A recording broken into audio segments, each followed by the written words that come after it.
Chris and Andre Show. Welcome, ladies and gentlemen, to Breaking the News, the segment where Chris and Andre and Fireside Joe give you the latest breaking news. Not really breaking, but we do our best to bring you the top stories that we find most interesting this week with our little opinion and spin on it so that you don't have to spend your time scouring the internet for all of these stories.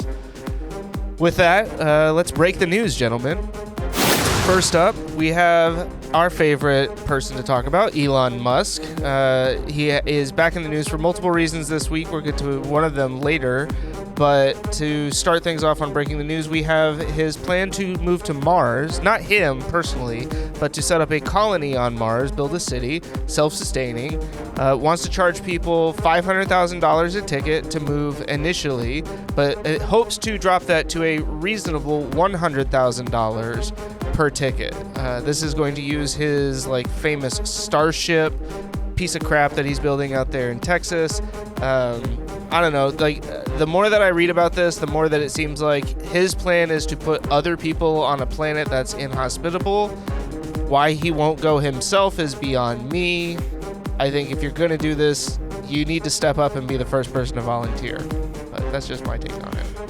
Yeah, I just can't get enough of the pompous asshole, which is Elon Musk, and it doesn't surprise me. And $500,000, let's just say $100,000. We are ruining the planet, and then we're going to say, hey, only the that can afford it can get away and move away. Oh, but the point is that it's the average sale price of a house. So you can sell your house here to move to Mars. And be homeless. And yeah, that's what I was like. I guess he's just giving away housing on Mars. You buy a ticket, you get a house. Maybe that's how it works. That I wasn't super clear on, but yeah. Anyway, next, we just can't get enough of our industrial farming in this country. Apparently, 120,000 pounds of ground beef has been recalled because of E. coli. What on God's green earth are we doing? Why are we trying to kill people like that? 120,000 pounds is a lot. I mean, that's a lot. It is. This is not the first E. coli outbreak that we've had. I think there was some lettuce that had, lettuce. That had E. coli in it. So the vegans were not safe either. Apparently, spinach. Yes, thank you, Joe. But yeah, I saw this headline. I put it in here because I thought, on one hand, I could be like, haha, I'm vegan, and then I remember that vegetables can carry E. coli too. But I think it does kind of underscore the point that it's not just about the way that the animals are raised in our industrialized farming system. It's the whole system. It's that broken. Whole thing is broken. Packaged and shipped out and all that. Yeah, and I tell people this: if we got to a point where a steak costs $30 in a grocery store, but there were less steaks and it was healthier and it wasn't run through this this meat mill, I'd buy steak. I would eat steak every day. Now, and I would happily go to your house to sit at your table for that opportunity. Exactly. I'm just saying that's what I would do. I mean, if we got away from the industrialized farming, I'd feel a lot more confident with those products. But anyway, that's me. Apple had made some promises that they were going to allow people to fix their own devices, like your iPhone, right? Screen breaks, battery needs to be replacing. I don't believe Apple will ever truly let users have control of their own repairs. Well, so in order to do this, of course, you need proprietary tools because Apple makes all of their own stuff. There it is. Yep. So they have these, you could buy, certain tools that are $85, $135, or you can rent an Apple DIY kit for $49. So you don't even own that. Right? You don't even own that. Yeah, you don't even own it. You just get to rent it. The same company that sold wheels for a PC for what, a couple $100 per wheel? It wasn't even a full set. Seriously, look that up. That's ridiculous. I love my Apple products, but I hate the company. Fucking. I'll say this, and I was just telling my wife this morning. Apple makes some pretty cool things. We changed the band in her Apple Watch. Mm-hmm. And it was cool the way that the band comes off, you swap it out. I'm like, oh, that's pretty ingenious. And I said, Apple makes some pretty cool stuff, except for their phone. Like, that's the one thing I just can't get behind. I cannot get behind an iPhone.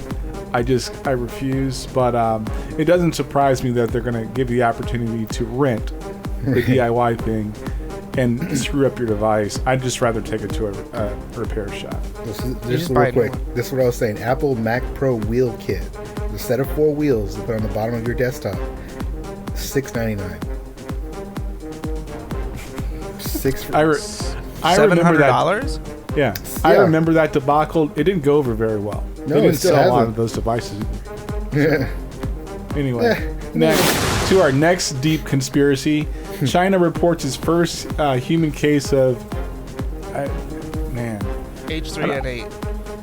But isn't it avian bird flu? Like that's the typical word for that. I think when it's in birds, but when it transfers to humans, then it's just bird flu. Yeah, then it's Hawkman bird flu. Okay. So I thought I had a conspiracy theory this morning when I was Shanghai is locked down. I saw news reports of people kicking in doors, kicking in fences, was going all out trying to just get out of these month-long lockdowns, and not U.S. lockdowns. We're talking no, they're full on. The police officers on the other side of the door holding it back. Yep. Yeah, that's insane. Yeah. So I hope that this is not the precursor to something else that escapes from China, and that we have COVID 6.0. I mean, that would be bananas. And then we actually see full on rage zombies. I know, right?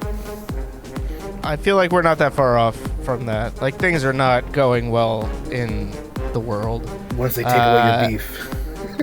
Yeah, they take away your beef. Next they'll be chicken. taking away my vodka. What am I going to drink then? I don't know. China, you would think of all the countries in the world that the super authoritarian, where their people seem to listen to whatever their government tells them to do, would be the one that could get this stuff under control. And yet Wuhan was the source of COVID outbreak. Now they've got the first case of human born H3N8 avian, just bird flu, I guess. So it seems like things are going not so well for China. I did hear that they started hacking the crap out of Russia, though, so that's kind of interesting. I don't know that that's a good thing, though. Be a hack war between Russia and China. That only turns out pretty bad. And then Apple comes in and offers to sell them wheels for half price. Who knows? Maybe it was American hackers, and we just put a Chinese flag on our computer while we were. That sounds very Trumpian of you. Next. All right, so Fast 10 has lost its director. One of our favorite movie franchises, Fast and the Furious, no longer has Justin Lin directing. He's been around, I think, for all of them, right? I mean, yeah, you might. Maybe he missed one or two here and there, but did he do the Rock spinoff one? I think I don't know. so. I think he skipped the bad ones. Yeah, I think all the bad ones he didn't do. All of them? No, But yeah, so I don't know who they're going to get to direct this. Maybe Vin Diesel will just step behind the camera and we won't have to look at his ugly mug anymore. I mean, so mean. I can't. You're talking about Riddick there, man. Give him a little bit of love at least. I can't, man. I hope the whole thing goes down in flames, and I'm just tired of the Fast franchise, and it's only popular in Europe and Asia. It's not, well, I think there's a subculture in the States that likes it, and God bless you. But I'm still on the mindset that in 2 more movies, it's just going to be G.I. Joe. That's what this is. It's all just transitioning. Yep. Just building up to it. 10 movies, 10 plus movies, just prequel to G.I. Joe. Yep. That's actually a genius. Cobra Commander pops out of nowhere. Destro. Yeah, I can see that. It can work. Absolutely. But as for directors, I don't think this franchise really needs any prominent directors. I think we all know where this franchise is going, and you don't need the biggest. Yeah, you don't need the biggest name to direct it to go that way. All right, next. Well, this doesn't surprise me at all. Harvard announces a $100 million fund after study finds their ties to slavery. Oh my gosh, shocking. No, Harvard? No, come on. Slavery? Wait, United States have a problem with slavery. When did Harvard stop? I know it's in Boston. Boston's like one of the hubs like of educated racists. So they're trying to. I'll be honest. I'm not like I don't have a real thought on reparations, but I will say this. Like low key, this country has built most of its foundation off the backs of others, and it doesn't surprise me that Harvard or anything has got ties to slavery. So, but I think $100 million is like a low bar.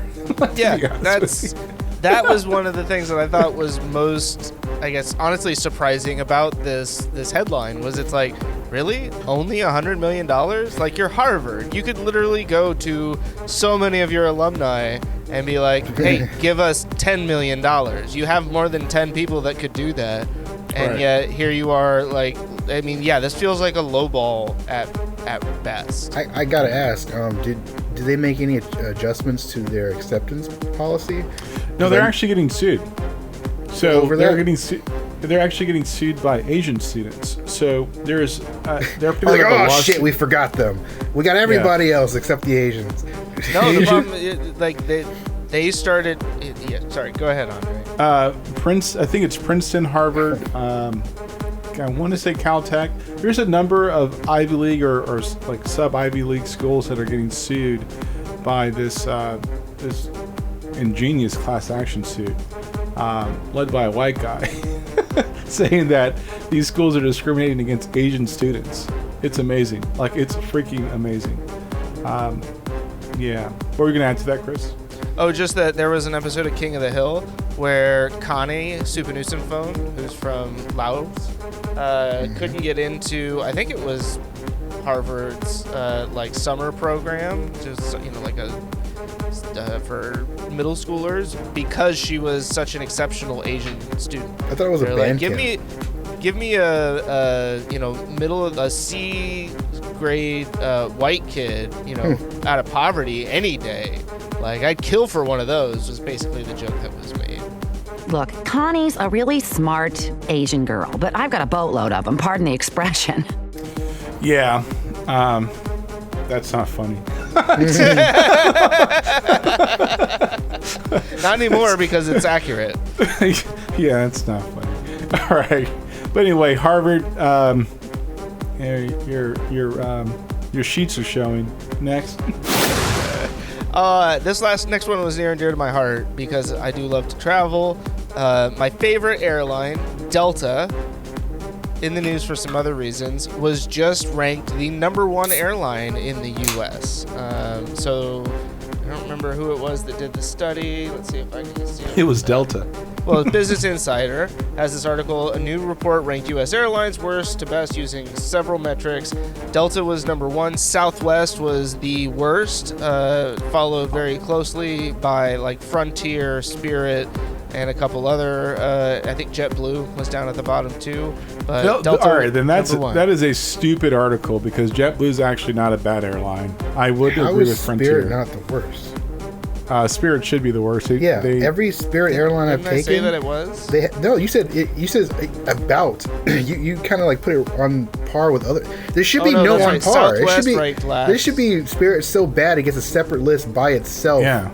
And each terminal for Spirit in the United States gets its own rating for Spirit. Like, it's horrible, man. Southwest was ranked last with American, JetBlue, and Frontier also near the bottom. I think that is a BS article. It's bullshit. Yeah, I don't give them a lot of credit. And I'll also say this: Delta finally just decided to start paying their flight attendants before the door closes. So they made the headlines because they didn't get paid until the doors closed. No wonder they were always in such a rush to get you to sit your ass down. Yeah, sit down, hurry up, let's go. That is ridiculous, though. Like, how are you not paying your people when they are literally on the job already? Yeah, Makes no sense. That's weird. But anyway, it happens to me all the time. That's exactly what firefighting is all about. You're only paying you for 12 hours, but you're here for 36. Like, okay, fuck. Okay. I'll sleep in the truck. We're only paying you while the hose is running. Right? Put a meter on them. Yeah, oh my god. Awesome. Well, that is breaking the news this week. Thanks, guys. Really appreciate your input. If you'd like to hear us give our comments on a specific story, if you find something interesting in the news that you'd like to send our way, comments at chrisandandreshow.com. I'm Chris. This is... I'm Andre. And we've also got... Fireside Joe. Fireside Joe. Thanks for hanging out with us.